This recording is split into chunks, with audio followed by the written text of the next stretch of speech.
The Antiguan government will meet its self-imposed deadline of the end of this year, within which to increase wages and pay outstanding monies due to public servants.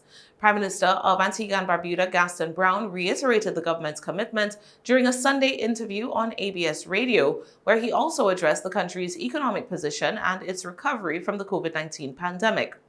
Despite the pledge to implement the wage increases within the next 2 months and some weeks, the Prime Minister could not yet disclose exactly how much the government would be on the hook for. I would not want to preempt the negotiating committee. A negotiating committee was established in 2018, and you would have recalled that we gave a 5% and now negotiating the final amount. I believe that initially there was a proposal for 7%. It was rejected by the various bargaining agents, and we have asked our negotiating team to increase the amount. So I'm hoping that within the upcoming weeks that they will come to some agreement and that we'll have a formal proposal before the cabinet, which we stand ready to accept. Although he does not know exactly how much the government would have to spend, the Antiguan Prime Minister did say that at least some quantum of borrowing would have to occur in order for the country to meet its commitments. Brown alluded to an anticipated $25 million loan from the Caribbean Development Bank, as well as a $200 million bond issue. So we're pursuing different sources of funding.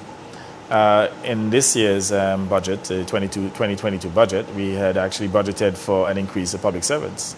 The issue now is funding it. Now we recognize that we have not recovered the full revenue. I mean, we're still about maybe 10% below 2019 levels.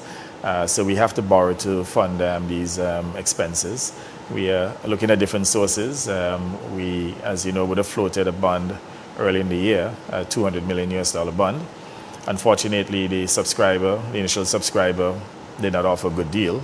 So it was just last week that we were able to get them to transfer the bond to another entity. And I believe that next week they should sign off on this bond, and on the basis that all goes well, funds should start to flow from that bond probably within the next 14 days. So on the basis that that comes through, then clearly we'll have the type of funding in order to pay the back pay and to cover the expenses.